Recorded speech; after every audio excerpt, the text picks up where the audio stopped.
तो welcome to energy science class. तो solar photovoltaic cell को समझने से पहले हमें पीएन जंक्शन डायोड को समझना होगा। तो जब एक पी टाइप सेमीकंडक्टर और एक एन टाइप सेमीकंडक्टर को हम ज्वाइन कराते हैं तो जो इंटरफेस उनके बीच में बनता है उसको पीएन जंक्शन कहते हैं, राइट। तो पी टाइप सेमीकंडक्टर में होल्स जो हैं वो मेजॉरिटी चार्ज कैरियर्स होते हैं और इलेक्ट्रॉन्स जो हैं वो माइनॉरिटी चार्ज कैरियर्स होते हैं।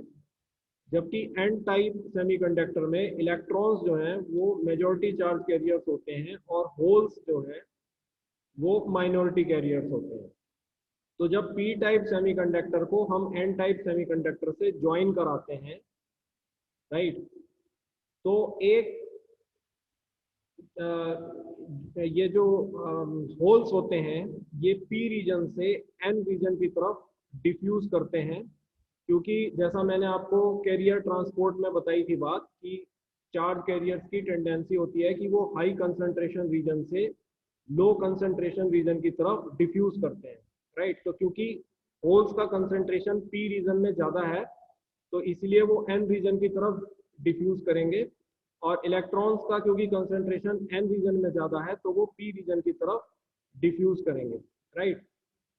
जंक्शन के नज़दीक एक रीजन होगा, राइट, जिस रीजन में होल्स और इलेक्ट्रॉन्स आपस में रिकम्बाइन कर जाएंगे, राइट, और इनके रिकॉम्बिनेशन के कारण इस रीजन में कोई भी फ्री चार्ज कैरियर अवेलेबल नहीं होगा, right? There will be no free charge carrier which will be available in this region near the junction.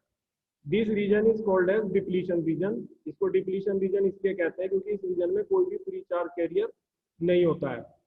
तो एन पी रीजन में होल्स का इलेक्ट्रॉन्स के कॉम्बिनेशन के कारण, राइट, क्योंकि होल्स यहाँ पर मेजोरिटी चार्ज कैरियर्स हैं तो इसलिए यहाँ पर नेगेटिव लैटिस आयंस बनेंगे, और एन रीजन में होल्स का इलेक्ट्रॉन्स का होल्स के साथ रिकॉम्बिनेशन, क्योंकि इलेक्ट्रॉन यहाँ पर मेजोरिटी चार्ज कैरियर है तो इसीलिए यहाँ पर पॉजिटिव लैटिस आयंस बनेंगे, राइट, जब होल्स और इलेक्ट्रॉन का रिकॉम्बिनेशन हो जाएगा, राइट। तो हम ये देख रहे हैं कि पॉजिटिव चार्ज से नेगेटिव चार्ज की तरफ एक इलेक्ट्रिक फील्ड जनरेट हो जाएगा, यानी कि एक इंटरनल इलेक्ट्रिक फील्ड जनरेट हो जाएगा एन रीजन से पी रीजन की तरफ, और ये एक पोटेंशियल बैरियर है।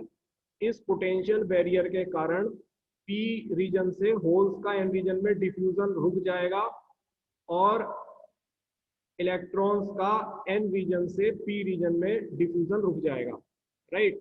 तो इस तरीके से डिफ्यूजन तब तक होता है जब तक ये डिप्लीशन रीजन ना बने। जब ये डिप्लीशन रीजन बन जाता है, पोटेंशियल बैरियर स्टैब्लिश हो जाता है, तो ये डिफ्यूजन रुक जाता है।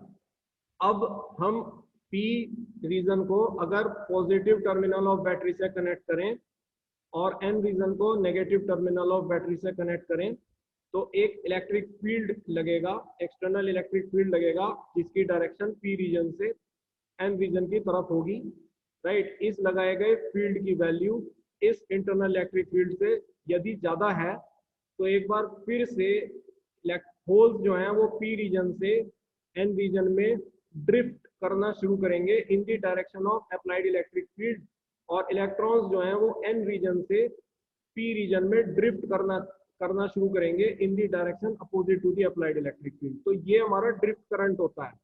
तो शुरू में जब तक हमने इसको कनेक्ट नहीं किया, ये मैं फॉरवर्ड बायसिंग का केस ले रहा हूँ, राइट। फॉरवर्ड बायसिंग में हम पी रीजन को पॉजिटिव टर्मिनल से और एन रीजन को नेगेटिव टर्मिनल से जोड़ते हैं, राइट। तो इस तरह से external electric field P region से एन रीजन की तरफ लगता है, ठीक है। तो जब तक हमने ये फॉरवर्ड बायसिंग नहीं की हुई है पीएन जंक्शन को, तब तक जो है जो कैरियर जो करंट है वो होता है डिफ्यूजन के कारण, राइट। और ये डिफ्यूजन करंट उस समय रुक जाता है जब डिप्लीशन रीजन बन जाता है, राइट, और डिप्लीशन रीजन के बनने से एक पोटेंशियल बैरियर बन जाता है, राइट। अब जब मैंने बाहर से इसको फॉरवर्ड बायसिंग करी, बाहर से पोटेंशियल लगाया, तो जो करंट अब बना है, राइट, वो ड्रिफ्ट करंट कहलाता है, right, after the applied electric external electric field, this is drift current.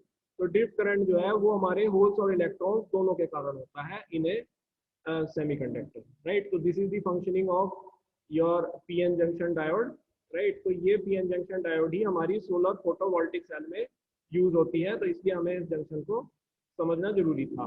Right. तो अगर आपको कोई क्वेश्चन है इसमें तो आप पूछ सकते हैं मुझसे।